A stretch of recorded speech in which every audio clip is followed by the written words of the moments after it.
සියලු දෙනාට සුබ දැසනක් වේවා ප්‍රාර්ථනා කරනවා. මම හිතන්නේ අද දවස ඉතාම වැදගත් දවසක් මහත්සාපතුමනි. ඒ වගේම අත්‍රේක දිසාපතුමියනි, සංකල්ප දිසාපතුමා.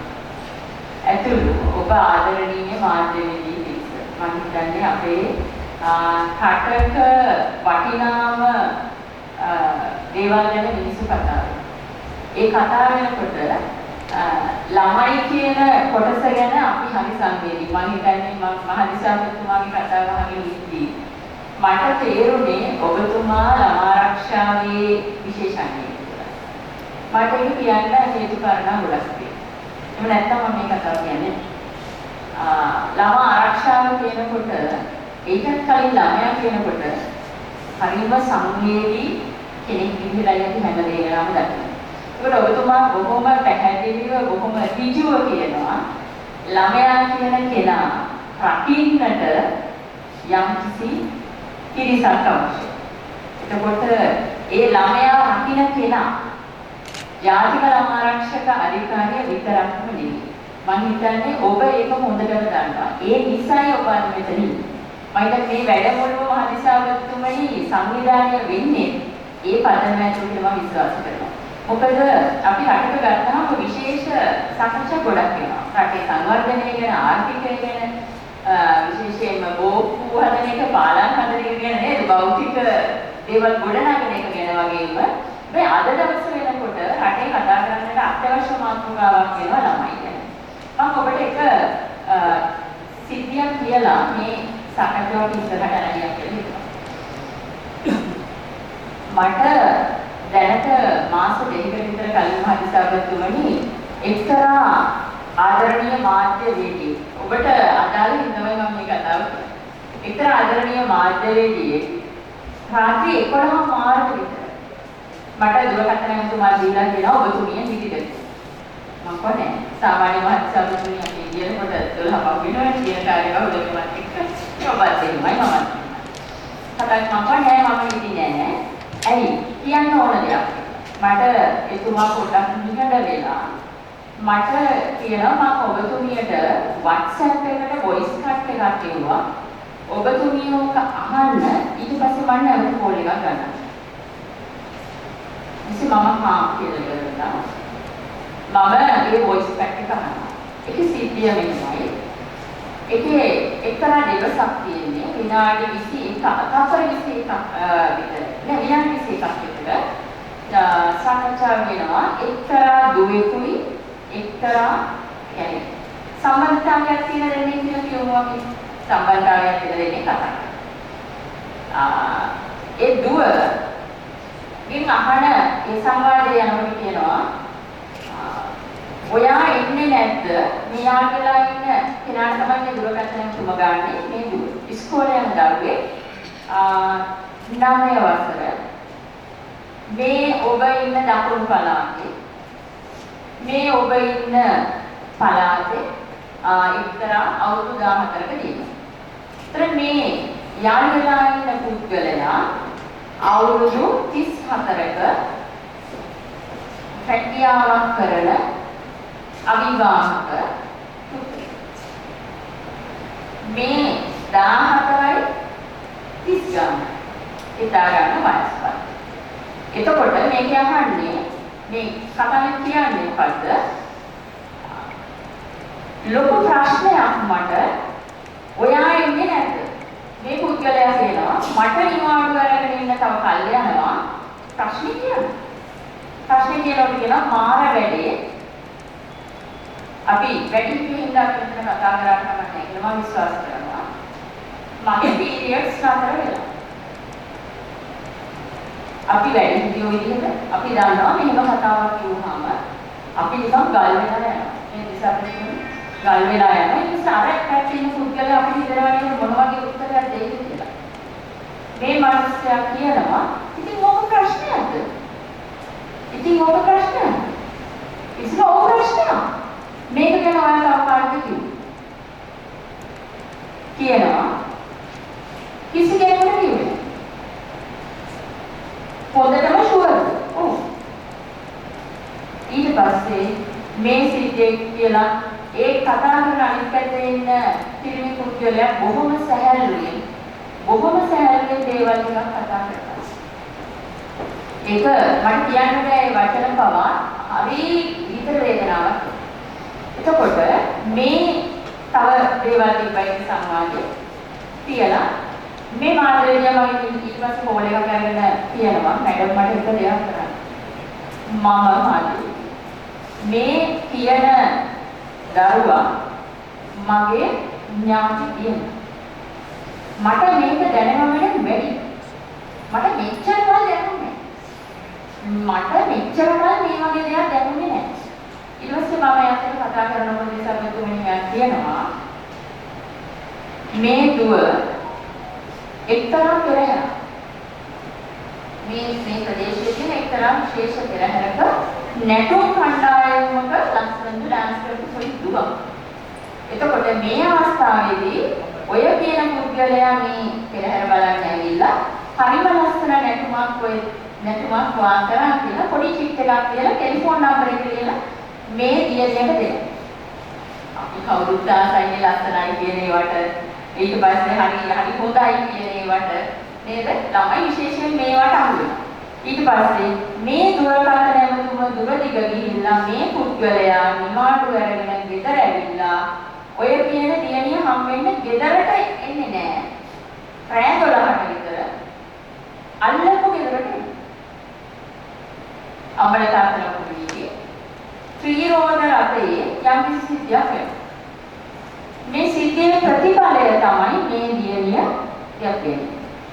අර මම කියපු හඩපටියේ තිබ්බේ 9 වසරේ දුව යැප්පක්සි. එතකොට ඔබට මට තේරෙනවා අපි සියලු දෙනාට කියනවා අත්හල නොහැකි වගේ. මේ අත්හල නොහැකි වගේ මම හිතන්නේ ඔබ දශක ගණනාවක් කරා. අමුතු දෙයක් නෙවෙයි දිසාවතුනේ නේද? මාධ්‍යවේදී විදිහට ඔබ දශක ගණනාවක් කරා ළමයින්ගේ ආරක්ෂාව ගැන විවිධ ලිපි ලිව්වා, විවිධ විශේෂාංග ලිව්වා, විවිධ කසුවැටි වලට තොරතුරු දුන්නා. ඊළඟට ප්‍රාදේශීය ඔබ ලියන කියන පටිගත කරන දේ තමයි ප්‍රධාන මාධ්‍යවල අපිට දකින්නට ලැබෙන්නේ. එහෙමනම් ඔබ තමයි මේ මාධ්‍ය ශාස්ත්‍රයේ පොදුනාරේ කියලා මම විශ්වාස කරනවා. ඔබ මෙහෙන් දෙන තොරතුරු යම්කිසි එඩිටින් එකකට ප්‍රධාන මාධ්‍ය චැනල් වල ලක් වෙනවා ඇති.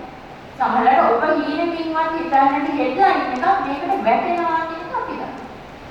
ඊළඟ ඔබ හිතන්නේ නැති ඔබට කිසිම ළමයෙකුට හානියක් කරන්න ඕනේ නැති විදිහට ඔබ ලියනවා ඇති. හැබැයි අපි හැම වෙලාවෙම බලන්නේ ජනප්‍රියතාවය, පත්තර හෝ වෙනත් දේවල් විකුණා ගැනීම මිසක ළමයාගේ උපරිමයේ හමත නෙවෙයි. ඒක අපිට වුණාම තමයි ඒක දැනෙන්න ගන්නේ ඇඟ වෙවුලලා ගිහිල්ලා නේද? අපි හොල්මන් වෙලා අපිට හිතා ගන්න බැරි විදිහට අපිට ඒක වුණාම දැනෙනවා වෙන්නේ.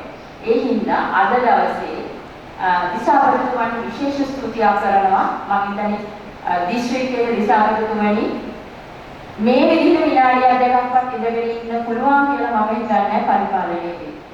ඒ වගේම මෙතන ඔබට ගෞරව කරන මේ රටේ මේ විශේෂයෙන් ගාල්ල දිස්ත්‍රික්කයේ දරුවන්ට ගෞරව කරන පරිපාලනයේ ඉහළම තුන් දෙනාට මේ පුදු තුනේ ඉඳගෙන මේ වැඩසටහනට මෙච්චර නායකත්වයක් දෙන්න පුළුවන් නම් මට දැඩි විශ්වාසයක් තියෙනවා අපිට ගාල්ලේ ඔබත් එක්ක එකතු වෙලා ඔබට මේ දිස්ත්‍රික්කය අනිත් දිස්ත්‍රික්ක 25න් වෙනස් විදිහට ළම ආරක්ෂාව කතා කරන දිස්ත්‍රික්කය විදිහට නායකත්වයේ අරන් රටට ආදර්ශයක් සපයන්න පුළුවන්. මොකද මම දිස්ත්‍රික්ක ගණනාවක දිසාපතිතුමනි මේ වගේ ආරාධනා හම්බුනහම ඉහිල්ලා මාධ්‍යවේදී ආදරණීය ඔබත් එක්ක කතා කරනවා. ඔබ වගේ අනිත් පිරිසත් එක්ක කතා කරනවා.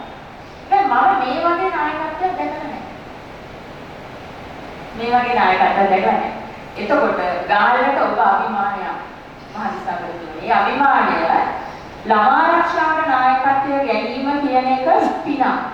හේතුව තමයි පරම්පරා ගණනාවක ළමයි වෙනස් කරන වැඩේ ලේසි වැඩක් නෙවෙයි. මම හිතන්නේ අපේ ජාතික ළමා ආරක්ෂක අධිකාරියේ දිස්ත්‍රික් නිලධාරීන් දෙපළ මෙතන ඉන්නවා.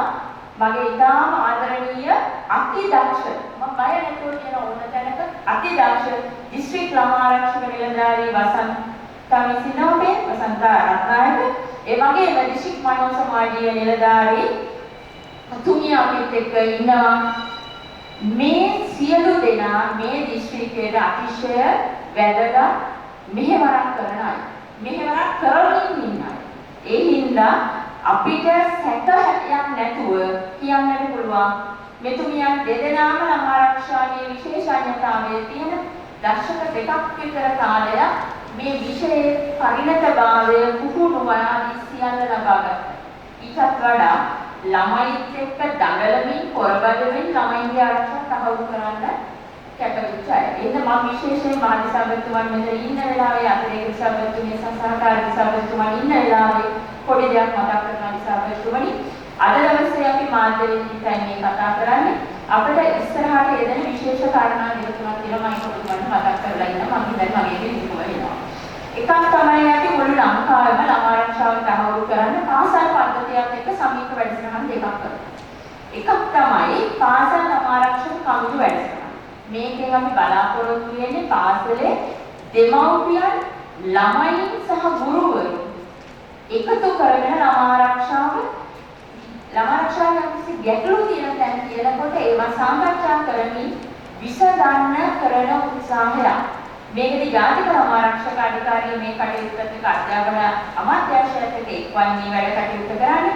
මේකදී අපි ළම ආරක්ෂක අධිකාරියේ තියෙන බලතලත් එක්ක වගකීමුත් එක්ක අපි නියාමන කටයුත්තක් කරගෙන යනවා.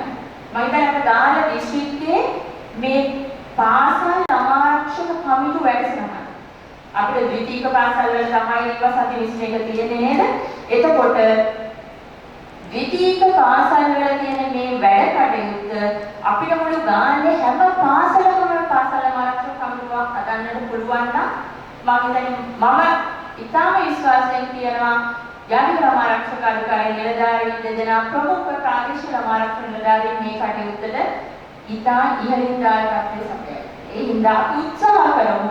අපි බලමු කොච්චර පාසල් ළම ආරක්ෂක කමිටු ප්‍රමාණයක් මේ ගාල්ල දිස්ත්‍රික්කයේ අද වෙනකොට තියෙනවද සහ ඉදිරියට පාසල් ළම ආරක්ෂක කමිටු හැම පාසලකම පිටවන්න අපි ඉලක්කයක් තියාගෙන ගියොත් මම විශ්වාස කරනවා ඉදිරි අවුරුද්දක් විතර කාලයක් ඇතුළත කෙටි කාලීන සහ දිගු කාලීන ආරම්භ තියාගෙන ගියොත් අපිට මුළු ගාල්ල පාසල් පද්ධතියම මේක ක්‍රියාත්මක කරන්න පුළුවන් වෙනවා. ඊළඟ කාරණාව තමයි ජාතික ළම ආරක්ෂක අධිකාරිය විසින් කරනවා පාසල් ශිෂ්‍ය තානාපති වැඩසටහන කියලා ඔබ මේක අහලා ඇති. පාසල් ශිෂ්‍ය නායක නායිකාවන් ප්‍රමුඛ කරගෙන පාසල් පද්ධතියට ළම ආරක්ෂාව කියන විෂයේ දැනුම ලබා දීමත් ළම ආරක්ෂාවට ශිෂ්‍ය නායකයෝ දායක කරගෙන තීන්දුව తీරන ගැනීමට ඔවුන් සමබල ගැනීමක් තමයි කරන්නේ. එතකොට ගාල්ල දිස්ත්‍රික්කයේ පාසල් ශිෂ්‍ය තානාපති වැඩසටහන 9 වසර සහ ඉන් ඉහළ පාසල් වල ක්‍රියාත්මක කිරීම අත්‍යවශ්‍ය කාරණාවක් වෙනවා. දැනටම ගාල්ල දිස්ත්‍රික්කයේ දකුණු පළාත් අධ්‍යාපන ලේකම්තුමන්, පළාත් අධ්‍යාපන අධ්‍යක්ෂකතුමන් ඇතුළු පිරිස මේකට වෙහෙසෙනවා ජාතික ළම ආරක්ෂක අධිකාරිය නිලධාරීන් සමග. ඉතින් අපිට පුළුවන් නම් ඉතාම කෙටි කාලෙකින් මේ පාසල් ළම ආරක්ෂක කමිටු වැඩසටහන වගේම ශිෂ්‍ය නායකයන් ළම ආරක්ෂාවේ වගකීම එකතු වෙලා කරන්න පුළුවන් වැඩේ ගාල්ලෙන් හැම පාසලකම මේක තියන්න පුළුවන් නම් මම හිතනවා ළම ආරක්ෂාව කියන එක ශක්තිමත් ව්‍යුහයක් බවට පත් කරගන්න පුළුවන්.